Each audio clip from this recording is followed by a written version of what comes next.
पहली बात, जब तक ब्याह ना हो तब तक सबके लिए हम कह रहे हैं ब्रह्मचर्य का पालन करना चाहिए। बहुत लाभ मिलेगा। अगर ब्रह्मचर्य रहोगे तो बहुत लाभ मिलेगा। और अगर ब्याह हो जाए तो सिर्फ अपनी पत्नी से ही प्रेम रखे, अन्य किसी माता बहन की तरफ गंदी दृष्टि न रखे। खान पान सात्विक रखे, अधिकतर घर का पवित्र भोजन भगवान को अर्पित किया हुआ पावे।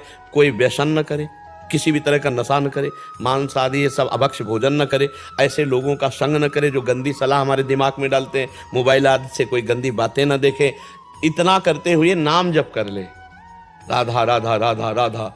जो दीर्घ काल तक निरंतर आदर के सहित नाम जप करता है और ऐसे पवित्र आचरण रखता है, अपने आप आपको पता चल जाएगा आनंद किसे कहते हैं। आप झूमोगे, लोक परलोक की हर वस्तु आपके पास होगी, क्योंकि पाप के कारण ही दुख आता है। और जब हमारा नाम जप से पाप नष्ट हो जाएगा तो भगवान सब सुख दे देंगे, इस लोक में भी आनंद और परलोक में भी। पहली बात,